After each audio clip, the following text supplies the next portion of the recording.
Well, boys, Samson is back, big zombie balls out and all.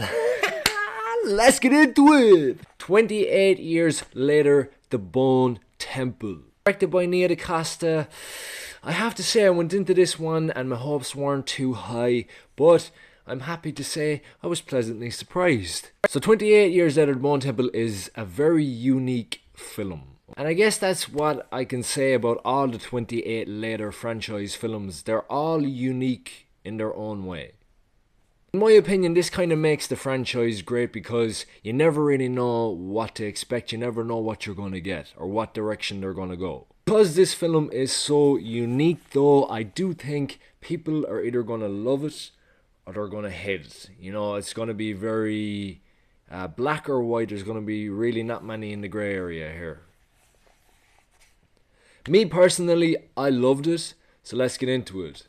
Starting off with the story and pacing. Well, the story of this film, it's really two stories that kind of collide. The first story is Spike and how he's kind of trapped with this Jimmy gang, the crazy villains that everybody kind of saw at the end of the last film. So yeah, Spike, he's trying to get away from the Jimmy gang, but at the same time he can't, so he's kind of just rolling with the flow of what they do to try and obviously survive. The gang is led by Jack O'Connell, and I absolutely loved him in this film.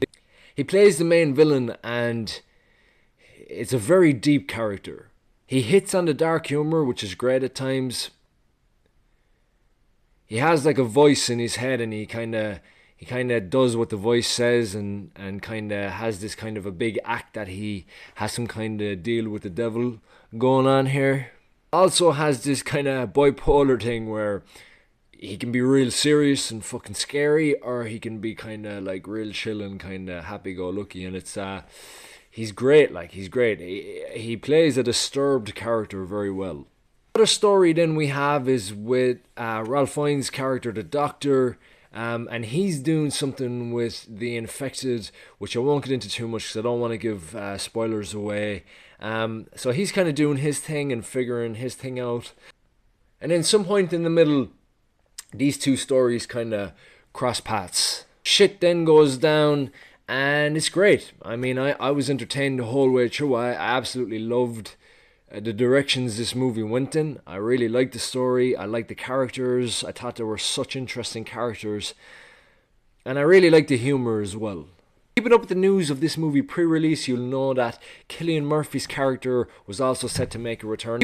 Now, it was admitted that he wouldn't be in the movie much. It would be probably towards the end of the movie, which is fine. However, I will say his appearance I found very underwhelming. Cillian Murphy's character Jim, he was like the OG original character in the 28 later franchise, and yeah, I just thought that his first appearance would be more impactful, would be more of an impact, but I guess that's what the next movie is going to be. I hope Cillian Murphy's character kind of has a bigger impact in the next movie. All the same, it was still nice to see him coming back to the franchise again. I'm a big fan of the original, as you can see. Moving on to the pacing, well, I didn't have any issues with the pacing of this movie. I thought it was paced very well. It's only like an hour and 47 or so minutes long.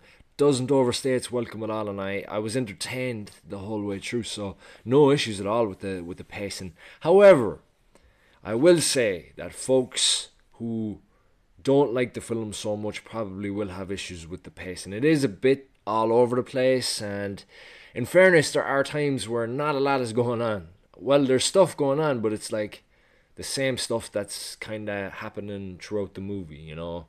I don't know if people maybe would want more than that. In my opinion, I thought the movie was great for what it was. Story and pacing for me, I'm going to go 4 out of 5.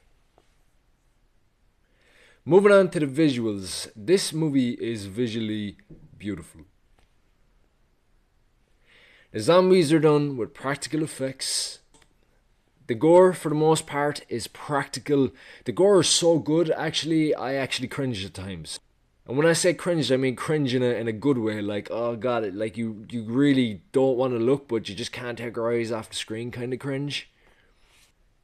There's one sequence where there's an infected eating brains, and man, the brains were like the most fucked up brains I've ever seen, and it just made the gore of the scene so much worse. Also, the way it was directed, I mean, there's not much action in the movie per se. I mean, it's not like a John Wick action movie. A couple of sequences with like some fights with knives and things like that, and I thought they were done pretty well. There's some great scenic shots though, especially involving the Bone Temple, um, and there's some great aspect changes as well. That's what I love about all the 28 later franchises. The camera work has this kind of choppy, speedy thing going on, and there is a bit of that in here, and it adds so much more tension to the movie, I feel like. The movie just looked really good. I have no complaints about the visuals at all. Lastly, sound and score. So the sound was great. The infected sounded scary. You know, there's a few jump scares in here, not cheap ones either, that were really good because the sound was good. The gore sequences sounded good. The music was great as well. The actual credits roll, and it was like the music of the original two movies, which was great to hear.